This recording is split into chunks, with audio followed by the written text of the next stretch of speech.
Hey there, health coaches. We are continuing with our series today. I'm making 2020 your best year yet in your business. So thank you so much for joining me. We got a lot of good stuff to cover today. So if you are here with me live as we are recording into the Health Coach Power Community Facebook group, first of all, just say hello. And second of all, please do ask questions as we go along or make comments. I'm here for you. That's why I do this live. So last week, if you were here or if you listened on iTunes or Spotify or YouTube or wherever you're consuming this content, we talked about knowing who you serve, like very specifically who you serve and why it matters so very much. Right. So if you didn't hear that episode, I'm just going to encourage you to go back to last week's. You can check it out again on whatever platform you are listening. If you're here on Facebook, you can go into the video archive. If you're on YouTube, just go back to last week and check that one out, because when it comes to marketing yourself, you need to know your target audience. I know you've heard this before, but I'm here to tell it to you again with a fresh perspective. So let's assume that we're all there. Let's assume that we all have a target market in mind. Even if you don't, just pretend like you do and say a little prayer and go with me today. Because what I want to do today is explore with you the next very, very important piece of building your business in 2020, which is creating and maintaining and growing an audience. And in case it's not already crystal clear, the kind of audience I'm talking about is not just anybody. It's not just like people you could round up on the street right now. You don't want them. You want an audience that's full of your perfect prospective clients. So if you already know what kind of person that is, go ahead and throw that into the chat so I can see who we're targeting.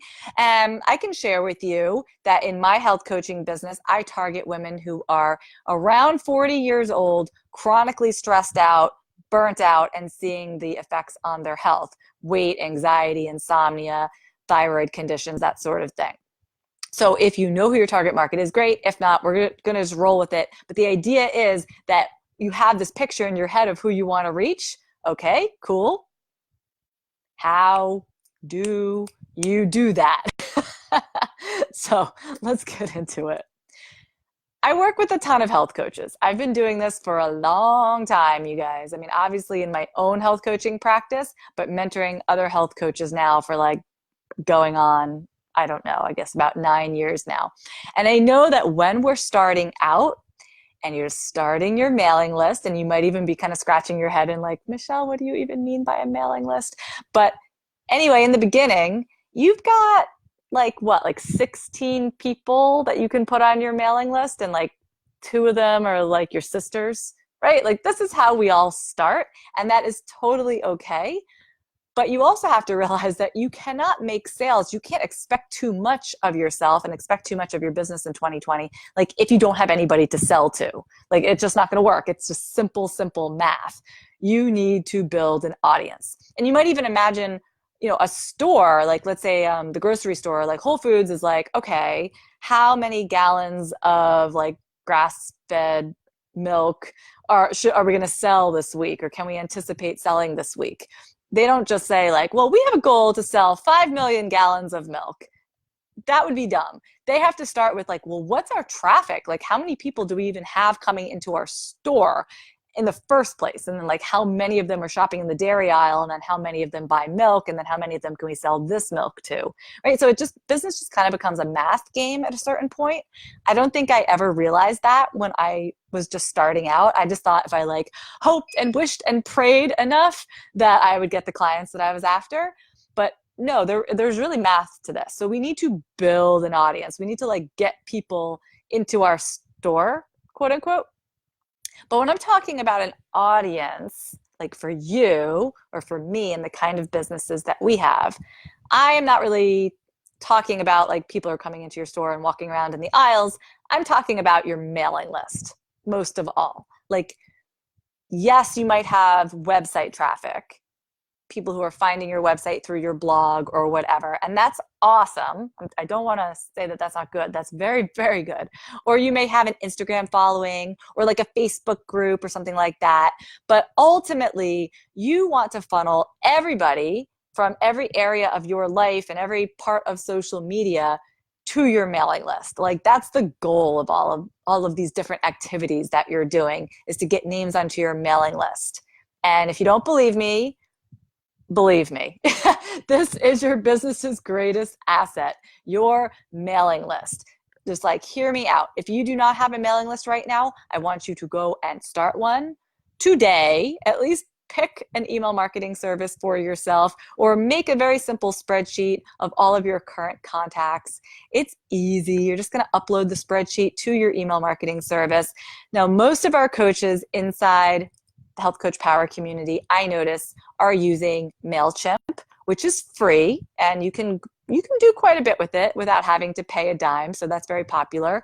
Or another very popular service and a very useful, more robust service that I often recommend is called ConvertKit, which you can get a free month of if you go to convertkit.com/powerlive, in case anybody is interested in that.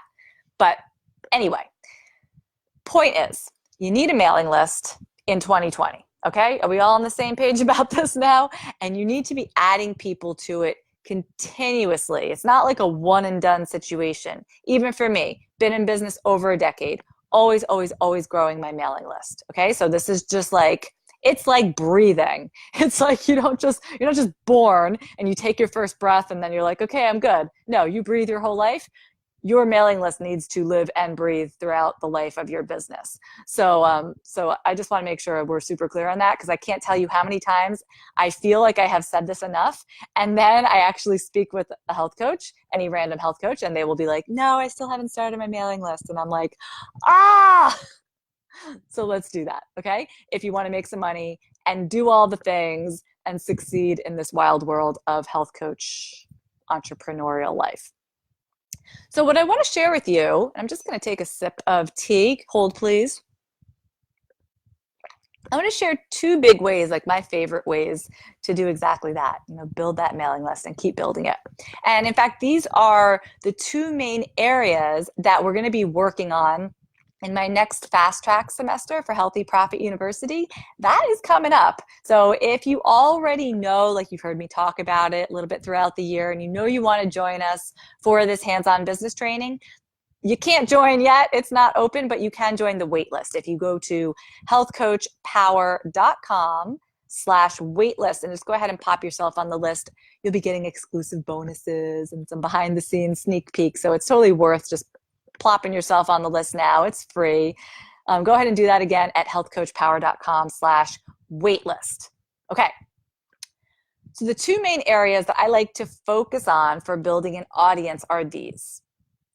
First, holding workshops, hands down. In-person workshops, online workshops, anything, and please listen to this part, anything where you are partnering with an existing establishment or practitioner, and you are cross-pollinating with their audience. So sometimes I say, go out and hold a workshop, and a health coach will say, great, I rented a space. I'm paying whatever amount of money for this space. I can have as many people as I want. I'm going to go do my workshop there. And I'm like, little tiny bit missing the point when it comes to growing your mailing list, because if you are inviting people, then you are only going to be inviting people you already have contact with, right? The goal of these things is to get yourself in front of a new audience. And that's why I want you to find an existing venue or establishment, business, practitioner, somebody who has an audience, and they're going to help you fill the room, or hopefully fill that whole room for you. So for example, I used to do so many of these. I used to do a lot of workshops at yoga studios, and that was easy for me because I am a yogi. At the time, I lived in Boston. I knew all the yoga studios. I was teaching at all the yoga studios. So I encourage you to use whatever connections you already have to get started. And then, of course, you will go out and create connections so that you have even more opportunities. But let's say you partner with a yoga studio, like I used to do. And you're going to host some sort of workshop on meal planning for moms, or on sugar cravings for diabetics, or whatever the topic is. And how do you choose? You choose a topic that's going to draw in your perfect prospective client. And this is what the word target is all about. We don't just say target market, meaning like your ideal client avatar that you're going to like write down on this piece of paper and then leave on your desk. No, the reason you have a target market is it's a tool. It's like, oh, okay, my target market are moms of small kids. Great. The best workshop I can probably offer, something that they're going to come to, would be about meal planning. And that's how you decide on your topic. Make sense? Are you there with me? Okay. So what happens from there is that the yoga studio or the gym or the Pilates studio, wherever you are, they are going to announce this workshop to their students. And hopefully they're going to do a good job of it. Try to pick a studio that does a good job of this. They're going to put you on their website. They're going to hang flyers. They're going to send emails. They're going to announce the upcoming workshops at the end of every class or the beginning of every class, right? So they're doing all that work for you. People are registering. You don't have to do anything. All you have to do is show up on the day of your event and meet these people face to face and make an actual human connection, which is tremendous, right? Like we get so much more out of an in-person interaction than online. Like sometimes I say, meeting one person in real life, IRL, is worth like 100 people that you meet online. It just obviously, right? So that's why I love workshops so much. These people that you meet are going to become your fans for life. They are going to tell people about you. They are just going to like evangelize on your behalf. So that's an amazing thing. And of course, you are going to collect their email addresses for your list. Hooray! You are building an audience. So who's thinking, yeah, Michelle, that sounds pretty good, but I don't know how to hold a workshop, or that absolutely terrifies me. I just peed a little bit in my pants thinking about holding a workshop. I promise you can figure that part out. Like that part, you are definitely going to be able to figure out. The hard part is setting up the workshop. It's like getting off your butt, stepping out of your comfort zone, having the conversation, putting a date on the calendar. Once the date's on your calendar, you're going to follow through. You're going to show up for those people. Just get the date on the calendar. And we also have an episode in our archives, if you want to go back, if this is something you're interested in, all about partnering with gyms and yoga studios. So that was way back in episode number 8, if anyone is interested in that. The other thing about right now, I'm thinking is it's January as I record this. And this is a great time to be reaching out to set up workshops, not just for like January, February. In fact, if you are only going to make contact with somebody today, you're probably going to be setting something up for like, I don't know, March or the spring. But you can start now and kind of book your whole year out so that maybe you're doing 1 workshop a month or 2 workshops a month or whatever it's going to be. And you can keep repeating, reusing the same content because you're going to be in a different location every time. So think about that. Better to have one great workshop that you bring to 12 different locations, because that's just like you creating the workshop one time and then repeat, versus don't do this. People do this all the time. I'm going to do 5 workshops with the same exact group at the same exact place. I mean, you can, but can you see how that's much less efficient? You would meet so many more people if you went to more places, and you would have so much less work if you just redid the same workshop over and over and over. So I'm suggesting that now, if you don't already have these set up for 2020, do it. Set up your workshops for this year and get them on the calendar, and then you can start planning around them. You can start, any sort of marketing that you're going to do ahead of time. You'll have time to do that. So that's homework number 1 for everybody, is the in-person or online workshop. Remember, with some sort of partner, cross-pollinate. The other big way to build an audience is to offer something for free in exchange for an email address. You see this all the time online, right? Like, I'm not telling you something that you've never heard before. But what is it that you typically see? Because I know when we sit down to do this ourselves, we're like, I don't know what to create. What should I make? So it's kind of the same as what we were just talking about with the workshops. Like, don't sit down and be like, I like to make shopping lists, so I'm going to make a shopping list and say free healthy shopping list. You begin with your target market in mind. Okay, I am targeting men who are diabetic and they're in their 50s. Okay, what does this man need. And then with that thought in mind, maybe you're coming up with some sort of free guide, a free checklist, a free resource of some kind, a free this or that. Again, the trick is always to offer something that's very, very specific to that target market, so that only that man in his 50s with diabetes is opting in and putting themselves on your mailing list and nobody else. If your message is too broad, everyone's going to ignore it. If you're like, hi, healthy shopping list, nobody wants it. It's just too vague. But if you do something very specific, the right people will opt in and you'll know exactly who you're talking to on your mailing list. I want to repeat that about 100 times, but I'm just going to keep going. So when you use what you know about that type of person, you'll be able to develop a resource that they really need.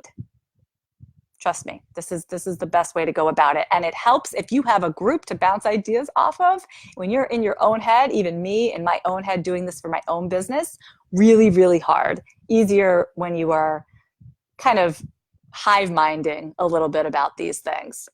I want to give you some examples. So first I'm going to give you a good example. And then after I take this sip of tea, I'm going to give you a not so good example of a freebie and how this would work in your business. So good example. Right now, and feel free to do this, you can go over to my website. It's shesgotpower.com. That's my health coaching website. And you will see right away that there is a stress assessment quiz that's available for download. Why? Because I target women who are chronically stressed out and on the brink of or already in burnout mode. Okay, so that is speaking to them. And you will notice, even just by the design of my website and the words that I use, very likely the only women with certain symptoms or conditions are going to be opting in to get this quiz, okay? So this is working out very well for me. I'm getting the right women. They're taking the quiz. They're letting me know their score. They are following up to book a consultation. And it leads easily into clients because the freebie is helping them better understand their problem, helping them sort of become more aware of what's happening in their bodies, and it opens their eyes and they're like, yes, I need to talk to Michelle about this.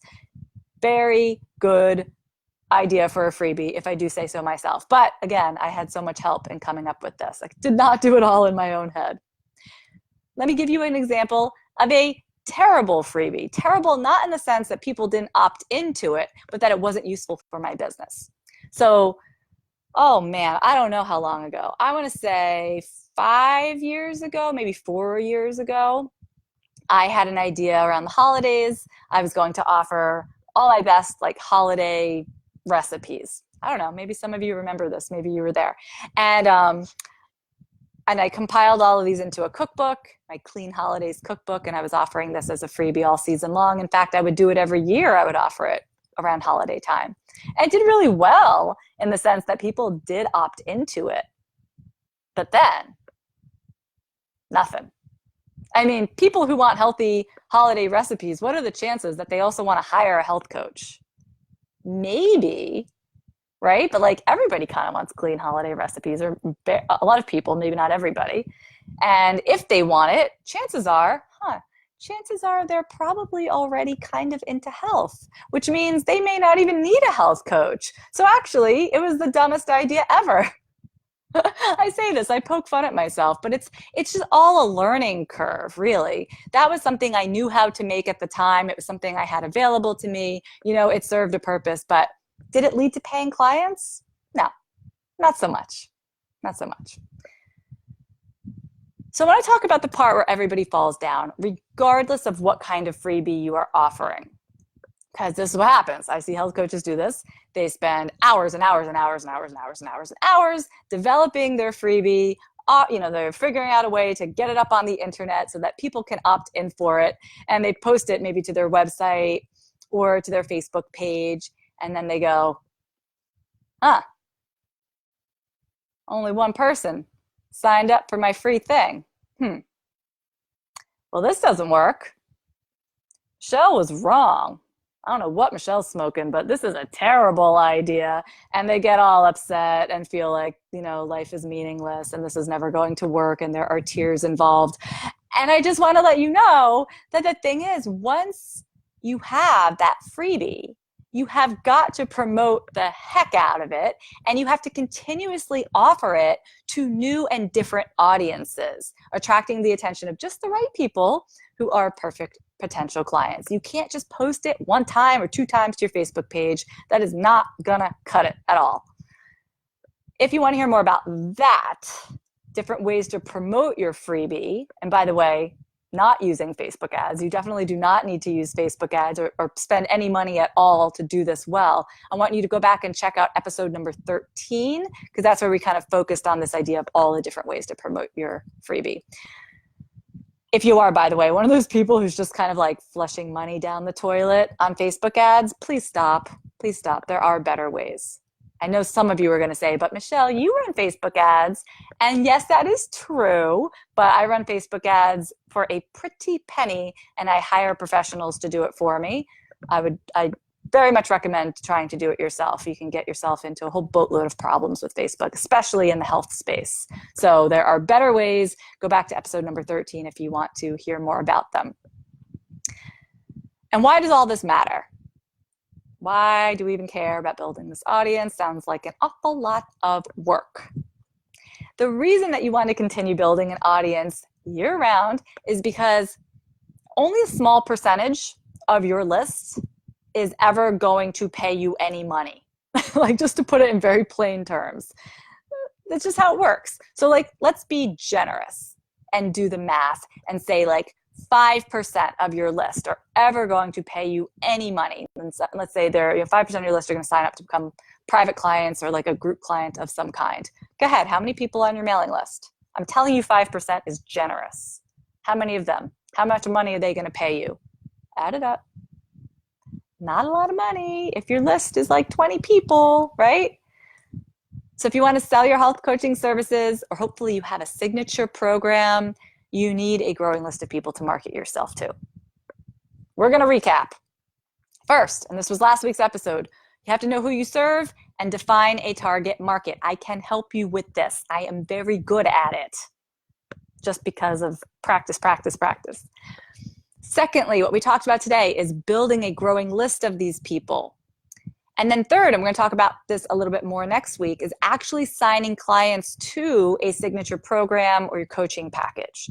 And if you're like, hey, I don't have a signature program, what is that? Just like listen up right here, because we are going to open the doors for a free 5-day challenge all about creating your very own signature program. So it's going to be perfect for any of you that are kind of like, I don't even know what I'm selling, which is why I'm not really marketing myself, because I really feel uncomfortable about selling health coaching. I'm going to fix that for you. That is coming. I'm very excited about it. So just keep your eyes open, because that's going to be an entirely free event coming up in a couple of weeks. And I'll let you know when registration is open for that. Okay. But in the meantime, don't forget to add your name to the wait list if you are already interested in joining my fast track semester starting this February.